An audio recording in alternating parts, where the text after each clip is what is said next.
Okay, so today I will discuss again about the familiarization of feed mills, layout and operations. In last class, I have Yes, also discussed related with this, and today again I will discuss in some different aspects. Okay, just a minute.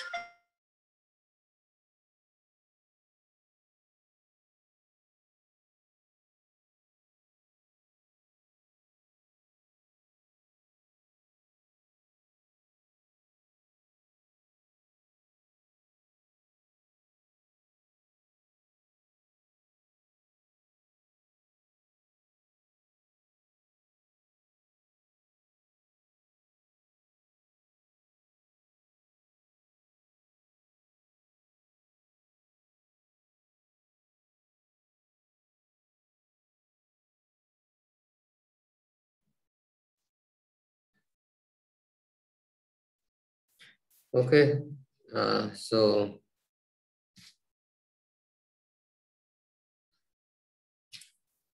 uh, we are discussing about the proportioning system. What is that? And this proportioning system is of two types: batching system and continuous system. That batching system, which has different aspects like individual ingredient addition. There may be a common platform for inclusion of the different ingredients in different batches. So एक के बाद एक पहले first ingredient suppose मेज है, मेज के बाद ऑयल टेक्स डालना है, देन सेकंड इंग्रेडिएंट, फिर राइस ब्रान डालना है, then third ingredient. So like that, we should make a batch of 1 ton. It depends on the capacity of the mill or plants. So 1 ton batch, that means 1 ton contains different kind of the ingredient.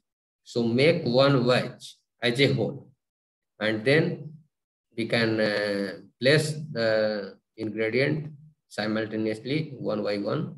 So this is about the batching system. Continuous system, it is just like an automatic system type of mechanism. So where different beans are placed at different positions, and that beans contains different kind of ingredient. So they coming continuously accordingly. When you set the batch, first batch, second batch, third batch, you set on the computer system, it will automatically take those ingredients as per the proportion what we need for that particular feed formulation.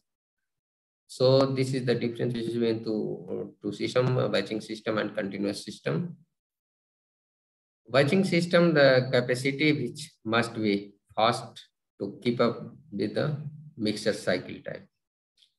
So it is also one of the benefit of batching. We can replace one ingredient with the other ingredient. We can हम उसको रोक भी सकते हैं बीच में, किसी ingredient को check कर सकते हैं. ये हम देख सकते हैं इसमें बैचिंग सिस्टम में.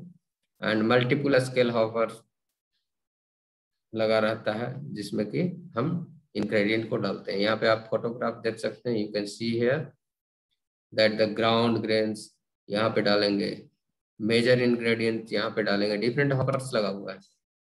माइनर इंग्रेडिएंट यहाँ पे डालेंगे. ठीक है, लिक्विड का अलग है पोजीशन, लिक्विड टैंक अलग होगा, वहां से लिक्विड आएगा. Micro ingredients like supplements, additives, antibiotics, whatever we are using in the feed, we can use different hoppers for micro ingredient as well. Liquid के लिए अलग पोजीशन होगा liquid tank. Either we can we will using oils, fats, and different source of fat, as well as different source of molasses. Molasses means different source we cannot say, but molasses में jaggery भी use कर सकते हैं, liquid portion भी use कर सकते हैं. ठीक है ना, जैगरी का घोल यूज करते हैं. So what ever available for that portion, that liquid portion we can add separately by different hoppers. ये सारे हॉपर्स के थ्रू ये सारे मिक्सचर में चले जाएंगे। मिक्सचर के बाद जहां भी जाना है, इसको जैसे पायलट मिल में जाना है तो पायलट मिल में जाएगा, ठीक है। पायलट फीड नहीं बनाना है, मैश फीड बनाना है तो मिक्सर से डायरेक्ट पैकेजिंग हो जाएगा, ठीक है, पैकिंग हो जाएगा। इसी तरह से कंटिन्यूअस सिस्टम में आप देख सकते हैं that ingredient addition rate must be closely monitor. ये बहुत ही क्लोज मॉनिटर, क्योंकि कंटिन्यूअस इसमें फ्लो हुआ है डिफरेंट इंग्रेडिएंट का। सो बहुत ही एक्यूरेटली, अगर एक्यूरेट फीड इंग्रेडिएंट लेना है, एक्यूरेट फीड बनाना है, तो इसको बहुत ही क्लोज मॉनिटर करना होगा, ताकि कोई भी इंग्रेडिएंट थोड़ा सा भी हिंड्रेंस होगा, उसमें कहीं पे भी रुकावट होगी, then that feed should not be balanced. So ये है इसमें, बट बेनिफिट है इसका कि इसमें मैन पावर कम लगता है, ठीक है, और मशीन से हम इसको पूरी तरह से मॉनिटर कर सकते हैं। Mixing batch system, mixing batch system cycle time which must be long enough to fully mix the dry ingredients and added liquid. Liquid जब भी ऐड करते हैं किसी whatever we can formulate, we are formulating the rations, then when we want to add some liquid, then we ensure that it should be proper mixing, that ingredient should be properly mixed with the liquid. So homogeneous mixture उसमें हम ensure कर सकते हैं, and timing is very much important, mixing timing is very much important. Blade का size क्या है, blade ribbon size क्या है मिक्सर का, ये भी डिपेंड करता है। So cycle time which must allow time for filling and discharging the mixer, वो फिक्स करना पड़ेगा कि कितने समय के लिए मिक्स करना है हमें। The size of mixer which is based on the required mixture time, and a standard ribbon mixer which requires 3 to 5 minutes for mixing. So 5 minute लेता है मैक्सिमम, 3 मिनट भी ले सकता है। It also depends on the fineness of the particle, कितना fine particle है आपका, जो आप राशन के लिए फीड मैन्युफैक्चरिंग के लिए यूज कर सकते हैं, जो इंग्रेडिएंट का पार्टिकल साइज क्या है, ये भी एक फैक्टर्स है मिक्सिंग में, ठीक है, मिक्सिंग टाइम में। तो और कितना लिक्विड पोर्शन आप ऐड कर रहे हैं राशन में, ये भी एक फैक्टर है। तो ये इस पे डिपेंड करेगा timing, but minimum it requires 3 to 5 minutes. Rotor different rotor होता है, ट्विन रोटर होता है, सिंगल रोटर होता है। So twin rotor and special agitator mixture which can fully mix in. अगर ट्विन रोटर होगा तो बहुत काम हम टाइम बचा सकते हैं, ठीक है ना, दो एनर्जी ज़्यादा लगेगा, एनर्जी कंज्यूम ज़्यादा होगा, बट हम टाइम उसमें बचा सकते हैं, उसको हम 1.5 मिनट में मिक्स कर सकते हैं। बट इक्विपमेंट का कॉस्ट, जो मिक्सर का कॉस्ट है वो ज़्यादा महंगा होगा, वन टाइम इन्वेस्टमेंट ज़्यादा होगा, इलेक्ट्रिसिटी चार्जेस ज़्यादा होंगे उसके, ठीक है। But it depends on the capacity of the plant. हमें बहुत ज़्यादा फीड बनाना है, फास्ट फीड बनाना है, then we can think about that. So mixing time घटाएंगे, हर एक बैच में अगर मिक्सिंग टाइम घटाएंगे तो हमारा बहुत ही टाइम सेविंग होगा, ठीक है ना, और जल्दी जल्दी बैच रेडी होगा।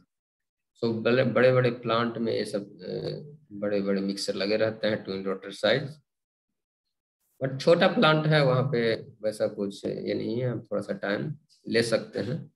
It depends, totally depends on the production capacity of the plant. Batching scale and mixer, आप यहाँ देख सकते हो फोटोग्राफ में, स्केल का ऑफर है जहाँ से हम इंग्रेडिएंट डालते हैं, लिक्विड पोर्शन जहाँ से आता है, जो सिस्टम लगा हुआ है लिक्विड कंट्रोल का, फिर मिक्सचर है उसके नीचे, फिर वेंट है, वेंट से जो पास होता है जो भी मटेरियल है, वेंट है, उसके बाद बीन्स है, बीन्स में फाइनली कलेक्ट होगा फिनिश गुड।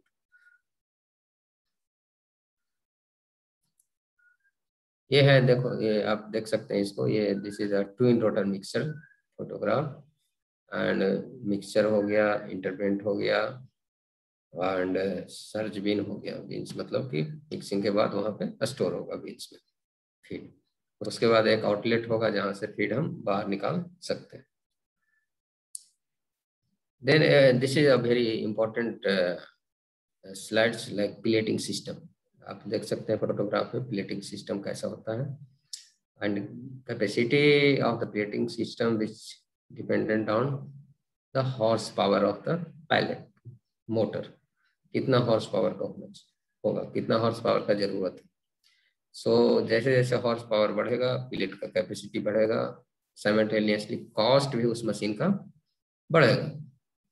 सो उसमें भी बराबर जो प्रोडक्शन कैपेसिटी होगा प्लेट का वो भी डिपेंड करेगा इंग्रेडिएंट कौन से यूज कर रहे हैं, किस पर्पस के लिए हमें फीड बनाना है, कितना लिक्विड ऐड कर रहे हैं, ठीक है। तो वो डिपेंड करेगा capacity of that pilot.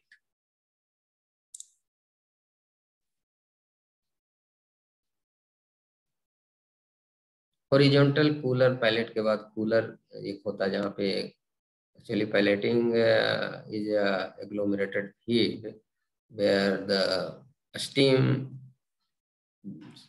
will be fast and steam temperature is very high. So steam pass करते हैं, उसका टेम्परेचर बहुत हाई होता है, उसके बाद पायलट बनता है। पायलट के बाद जस्ट कूल करना होता है to protect the shape and size of the pellet. So cooling, immediate cooling तो कूलर लगा रहता है, हॉरिजॉन्टल कूलर लगा रहता है जो कि पायलट को ठंडा करता है to maintain the shape and size of that pellet. Cooler भी डिफरेंट कैपेसिटी का होता है। That will also depend on the capacity of the pellet कि कितना प्रोडक्शन कर रहा है pilot per hour particular feed plant, और उसी हिसाब से हम कूलर उसके साथ लगा सकते हैं उसी कैपेसिटी का अकॉर्डिंगली। उसके बाद पायलट के बाद कूलिंग हो जाता है। कूलिंग के बाद क्या होगा, बैगिंग होगा, बैगेजिंग होगा। उसे मतलब प्रोडक्ट जो है फाइनली कूल होके पायलट बैग में पैक होगा। तो मैनुअल बैगिंग भी होता है और बहुत सारे मशीन अभी ऑटोमेटिक बैग रखा रहता है और ऑटोमेटिक मशीन ही लेके उसको पैक कर देगा, उसको सिलाई भी कर देगा। मैनुअल में क्या है, मैनुअल हाथ से लगाना पड़ता है। जो बैगिंग सिस्टम है वहाँ पे हाथ से आप लगाइए बैग, उसमें फीड आएगा, बैलेंस रहता है नीचे में, वजन हो गया, उसके बाद उसका सिलाई कर दिया जाता है मैनुअली। ये जनरली फॉलो होता है मैक्सिमम फीड प्लांट में। ऑटोमेटिक बैगेजिंग जो है बहुत लोग नहीं रखते क्योंकि एरर भी आता है उसमें, तो ये मैनुअली करते हैं, उसको फिर सिलाई कर देते हैं मशीन से। लेबर ऑटोमेटिक में लेबर कॉस्ट कम होगा बट इक्विपमेंट का कॉस्ट होगा उसी में। अगर मैनुअली करते हैं तो उसमें लेबर कॉस्ट ज़्यादा होगा। But this manual method is being followed presently in most of the feed plant. But it also depends on the capacity of the plant. अगर बहुत ज़्यादा heavy capacity है, so वहाँ पे automatic packaging system लगाया जाता है। मैनुअल सिस्टम में 6 से 8 पैक पर मिनट पैक हो जाते हैं, ठीक है। और ऑटोमेटिक सिस्टम में 15 से 20 पैक पर मिनट पैक होते हैं।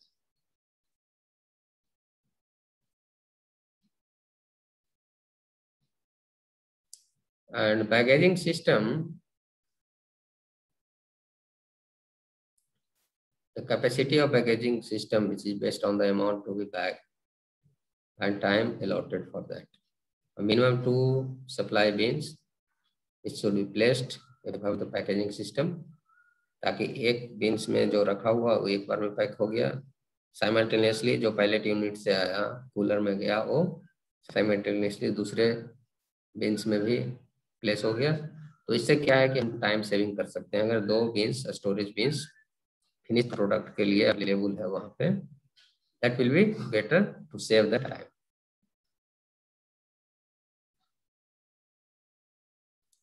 वेयर हाउस पैकेजिंग के बाद जब ये फिनिश प्रोडक्ट बन जाता है उसके बाद बैगिंग हो जाता है। बैगिंग के बाद कहाँ रखते हैं, स्टैकिंग करते हैं।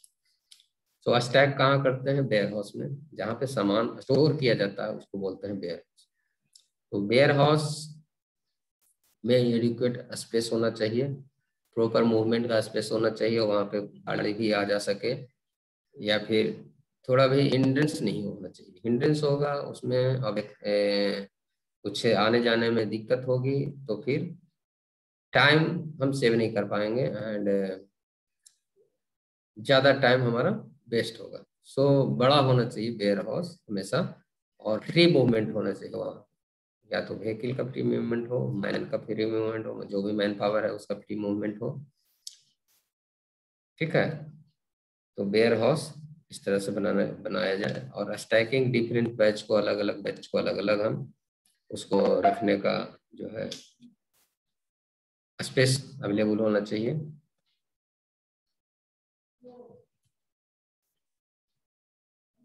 उसके बाद वेयर हाउस के बाद हम लोड करते हैं, लोडिंग अनलोडिंग करते हैं फीड का। ठीक है, तो बल्क फीड लोड आउट कैसे करते हैं, तो इस तरह से आप लोड कर सकते हैं। लिक्विड फीड होगा तो डायरेक्ट कंटेनर में हम डाल देते हैं, बैग होगा तो बैग को लोड करेंगे ट्रक पे, लॉरी पे, जो भी अवेलेबल है। उसके बाद लोडिंग के बाद वेइंग होगा। एक तो जब बैगेजिंग होता है उस समय भी वेइंग होता है, और फाइनल लोड हो जाता है गाड़ी में, व्हीकल में, उस समय भी उसका empty weight of the truck and then after loading of the truck वो माइनस हो जाएगा, तो फाइनल फिनिश प्रोडक्ट का वजन आ जाएगा। ठीक है, तो ये करते हैं loading. Capacity of that product bin, bulk product bin, which is based on the lot size, कितना बड़ा लॉट है। ठीक है, बैच का साइज क्या है और रिक्वायरमेंट क्या है। उसी तरह से number of bulk product bin which is based on the amount of the feed made, number of the product made, truck capacity, available loading time, scheduling, ये सारे फैक्टर्स हैं जो कि प्रोडक्ट लोडिंग को और डिस्पर्समेंट, प्रोडक्ट डिस्पर्समेंट को affect करता है। So finally, we can conclude the today class that the product mix for the facility which must be clearly identified and understood. Production requirement Yes, for sir. every type of the product which must be determined to identify the equipment needed, and the plant capacities, both current and future, which must be determined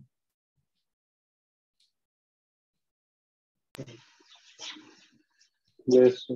to make sure, ensure करना है what is the key system which will be handle all the capacity level, and then the process flow of the mill which must be defined Yes. and draw before any physical layout of the mill. ठीक है, process flow system which of any mill which must be defined previously and draw it, क्या process होगा, कहाँ पे क्या होगा, ठीक है ना, before any physical layout, and provision for future equipments. कभी कभी होता है कि हम एक्सपेंशन भी कर सकते हैं प्लांट का, नहीं आज मैच फीड का प्लांट लगाया, हम एक्सपेंशन करेंगे कि आगे फ्यूचर में 2 साल बाद हम पैलेट फीड यूनिट लगाएं, फिर फ्यूचर में हम एक्सट्रूडेड यूनिट लगाएं। ठीक है ना, इस तरह से एक्सपेंशन का भी फ्यूचर भविष्य को देख के भी प्लानिंग करना बहुत जरूरी है। ठीक है, जैसे जैसे फंड आएगा हम एक्सपेंड करेंगे, जैसे जैसे डिमांड बढ़ेगा हम एक्सपेंड करेंगे। एक पायलट यूनिट अभी लगाया, हो सकता है 5 साल बाद हम 3 पायलट यूनिट और एस्टेब्लिश करें। तो इस तरह से एक्सपेंशन भी दिमाग में रखना चाहिए जब भी हम फीड मिल का डिजाइन और लेआउट प्लान करते हैं। So provision for future equipments and system which must be included in the initial mill design. जब भी डिजाइन बनाते हैं तो ये फ्यूचर एक्सपेंशन भी हम ध्यान में रखना होगा। तो ये सारी चीज को ध्यान में रख के हम डिजाइन करेंगे।